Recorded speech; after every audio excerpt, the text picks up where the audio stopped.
Hi, welcome back to Erin's Reading Corner. It's officially halfway through the year, so I'm going to do the mid-year book tag with you today. So the first question asks, what is the best book you've read so far this year? I have two books that I wanted to talk about for this question. The first one is Project Hail Mary, which I would say this is also my favorite movie of the year. If you haven't heard about it, it's about Ryland Grace, who's the sole survivor on a desperate, last attempt mission to save the sun and Earth by extension. And he doesn't remember kind of how he ended up on the mission because he's not a professional astronaut. He's a middle school science teacher, so he's regaining his memories as you go throughout the story. And he also, what you know about the movie, you know about Rocky, the alien that he meets and befriends, and they're just two of my favorite characters, and I really love their friendship. And even though there's a lot of science talk in Project Hail Mary, it doesn't feel overwhelming and like something I couldn't understand, and it was just very hopeful, and I really liked that hopeful energy it had.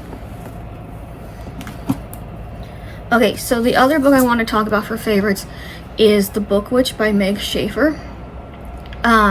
This is about a character, Rainey March, who's a book witch, meaning she can go into books and kind of make sure the story stays safe. And there's these people called burners that will try to destroy stories they don't like, and so she's supposed to protect them. She did something she wasn't supposed to though, and fell in love with a fictional detective, and so it's the two of them together trying to solve what happened to her grandfather who went missing, and the copy of her only gift from her mother, a Nancy Drew book that also went missing. And I would just describe this book as a love letter to reading and writers, because it talks so favorably about the industry and book selling and stuff. And the opening line is one of the prettiest I've ever read. It's, all stories are love stories if you love stories. And how can you not say it's a love story to books when it opens with that? So those are the two best books I've read so far. The second question is best sequel you've read so far this year. For me, it's Furybound by Sable Sorensen. I read both it and Direbound so far this year. I really liked both of them. I will say, if you've read Direbound and it was a while ago, I would either do a refresh and read the whole book, or at least read the end, because the end, you're picking up right where the last one ended. So this is about Marin, whose sister gets kidnapped during a war between her people and the Siphons of the nearby kingdom that are basically vampires. And she goes to join the army and accidentally ends up bonded to a direwolf.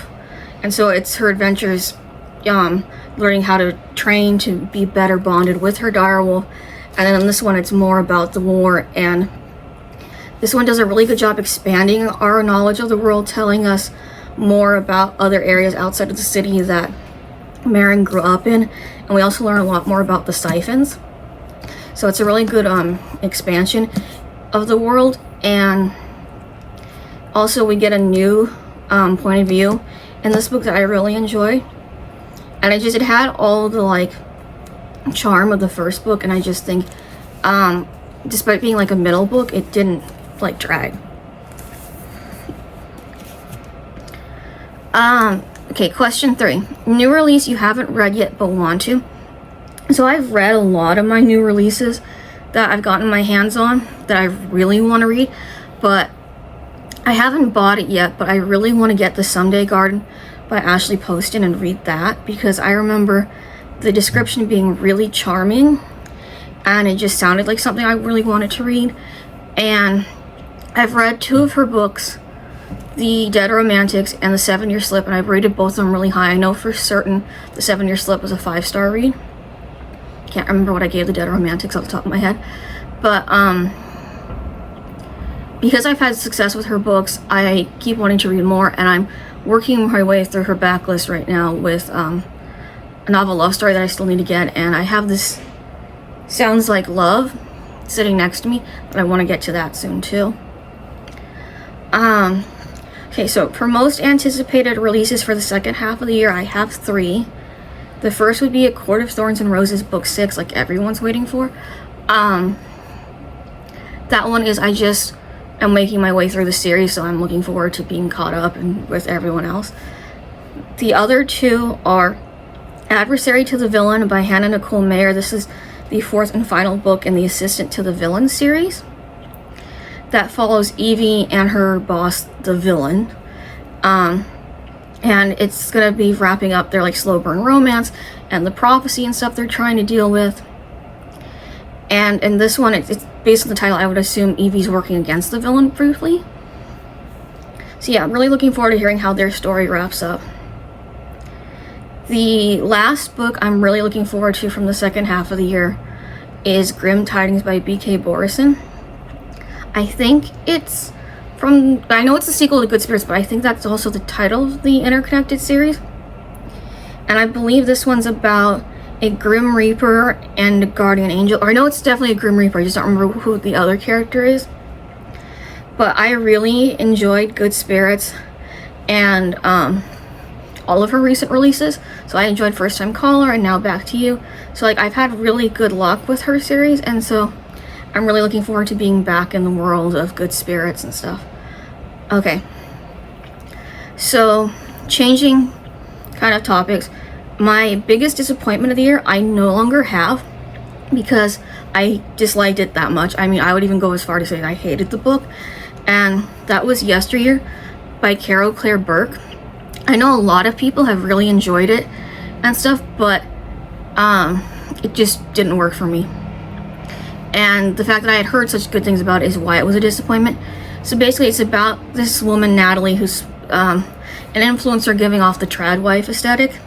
And even though she has like all this help, like people like nannies, and she's got like industrial ovens and stuff, but then she somehow ends up in the 1800s having to actually live as a trad wife, and she kind of struggles with that and stuff. I just didn't connect with the book. Carol Claire Burke does a really good job of making Natalie really dislikable, and it was to the point that I couldn't stand being in her head. I didn't like hearing about her past and how she came to be the trad wife in one part of the storyline, and the other one, it's her in the 1800s trying to figure out what the hell is going on. How am I here? Is this a reality show? Am I back in time? Blah blah blah. Didn't care. So I got frustrated maybe a little over halfway through the book and decided, you know what, I'm just gonna see what the twist is, and went to like the last, because it's in 3 parts, the 3rd part of the book, and read that and was like, okay, whatever. Found out what happened and was just like, yeah, this just pissed me off. And I literally ranted to my mom for like 10 minutes about the book. That's how much I disliked it. On a happier note is question 6, my biggest surprise, which is The Night We Met by Abby Jimenez. I'm gonna put this book down because it's kind of shiny. So it's not a biggest surprise in terms of like author, because I've read 4 other books now by Abby Jimenez, and I've really enjoyed all of them. I think the lowest I've rated any of her books is like a 4-star, but it's the trope.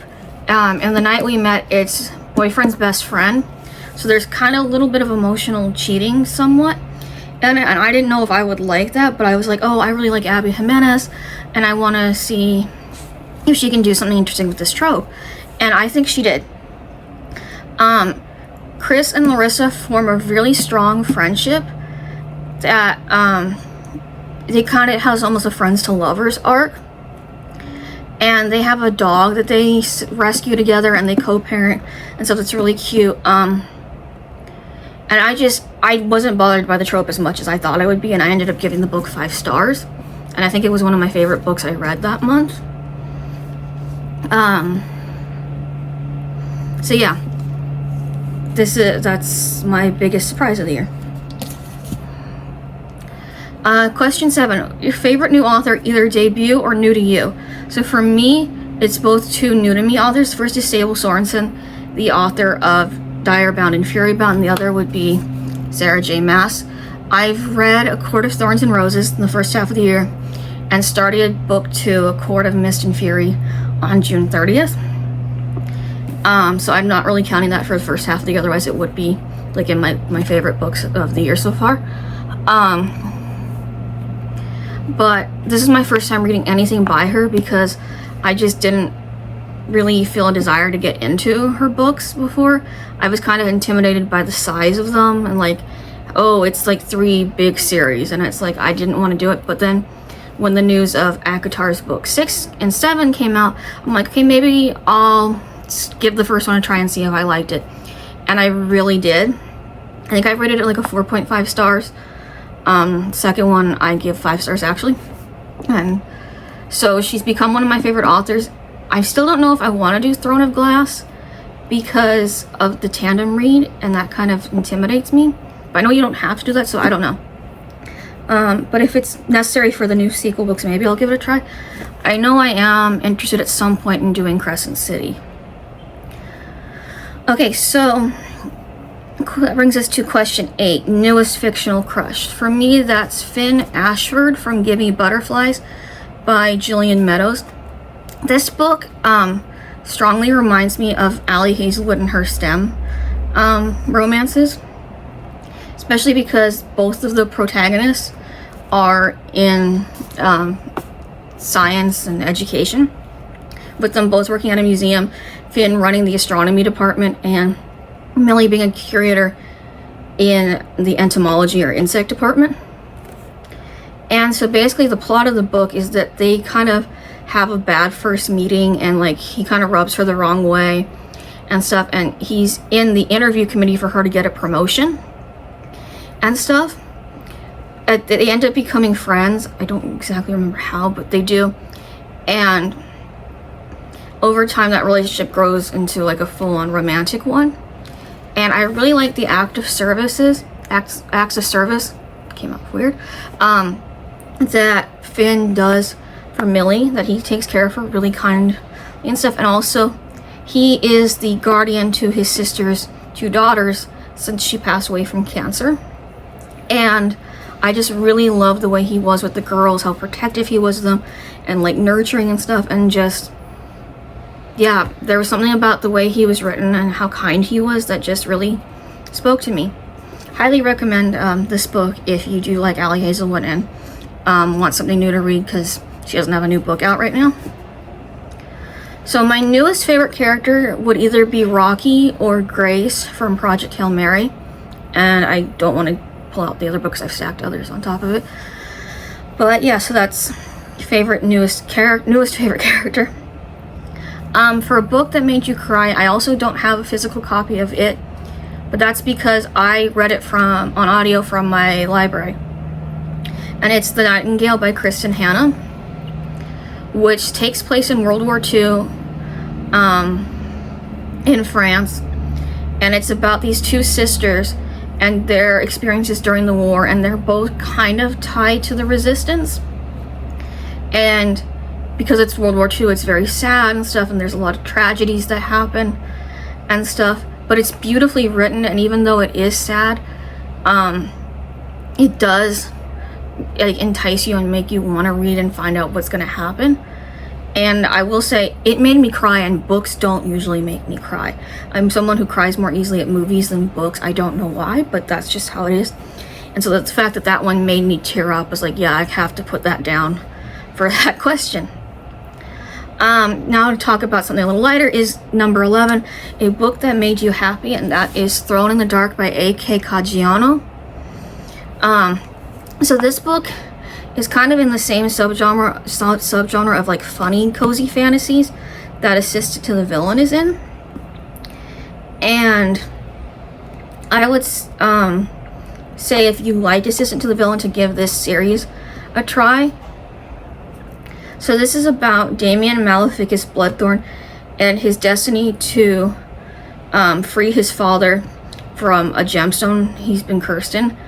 And along the way to go free him, he ends up accidentally picking up a thief named Amma, and she has to go with him because of an error with his spell and it being stuck inside her. And he needs that for him to free his father. And it's really funny, and like I would recommend the audiobook for this and the other books, because the narrators do really funny voices for like the side characters and stuff. And there's some really funny details, like at one point they have to go to a cult to his father, because his father's a demon, so there's of course a cult that worships him. And they're very much sycophants, very into it, the whole thing of worshiping his father. And Damien couldn't care less, doesn't want to be there. He finds it too over the top, and just the people are too much. And they like give him like an imp that they raise, and he's like, great, I got to deal with this guy again. It's been a while, but yeah, so he's just very annoyed, and it's very funny to hear how excited they are and how much he's not. So for the most beautiful book I bought this year, this was actually a very tough question for me, because I do have a lot of books that I find very pretty, like Thrown in the Dark would be one of them. But I think for this, I'm going to have to go with The Night and the Moth by Rachel Gillig. Partially because I love the sprayed edges with the flowers and the gargoyles, but also I really like the original cover art of the diviner on the cover. And I think book 2 is equally pretty from what I've seen of the cover. I just don't remember what that one's called. So this one is about Sybil, who's a diviner, along with 5 other young women. And they go by their numbers, 1 through 6. So she's 6. The new king comes to have his fortune told by the diviners as they like dreams, drown kind of thing in a pond. And after that, one by one, the 5 other diviners start disappearing. And so Sybil, or 6, goes on a quest to find out what happened to them, and ends up having to work with the king and a couple of his knights. And it's really beautiful. The writing is very gothic, and it can be sad at times, but there's also some spots of humor from the gargoyle character in it. And I just think that both the inside and the outside of the book are very beautiful, and so that's why I had to go with this for the question. So for number 13, what books do you need to read by the end of the year? I have a few for this. The first one is finishing or catching up on ACOTAR, getting to books 3 to 5. I would like to, if I can, have them all read by the time book 6 comes out. If I can, that'd be nice. If I don't, oh well. I also want to finish the Villain and Virtue series, which is the series that Thrown in the Wild comes from. Thrown in the Dark. I mixed it up with like book 3 or book 2. This is book 2, Summon of the Wild, so I want to get to this soon. It might possibly be my next fantasy read I pick up. And then book 3 is due to come out later this month, so I would love to do all 3 and finish the series, because like I said, it reminds me of Assistant to the Villain and gives me those same happy feelings, and I would love to have read the whole series, because Belle Therese, I think is the name of her channel, it's like Belle's Library or something on Instagram, she recommended the books because she found them all 5 stars, and it reminded her of Assistant to the Villain, and I found that true of the first book, and she said the series just gets better as it keeps going, so I really want to know what happens. 2 other ones on my list are The Very Secret Society of Irregular Witches. I read A Witch's Guide to Magical Innkeeping last year and really love it, so I want to do her other book. Oh, this is by Sangu Mandana, by the way. So I really want to get to her other book, because I enjoyed the first one, and I know this is supposed to be just as cozy. And I'm also very much in a kind of Halloween mindset with like wanting to read about witches and stuff right now. And then I also want to do Rachel Gillig's backlist and do One Dark Window and Two Twisted Crowns, which is the 2 books in the Shepherd King duology. I want to get to them, since I enjoyed The Night and the Moth so much. I did attempt to read some of this last year, but I wasn't feeling well when I read it, so it just went over my head, but I want to give it another try since I really liked her other book. And then a couple others I want to get to include The Second Death of Locke, since I've heard nothing but good things about this from everyone who's read it. and I just have been really in a fantasy mood lately. And I also would really like to get to the Raven Scholar and the games Gods Play. Those are high up on my TBR, so yeah, a lot of fantasy.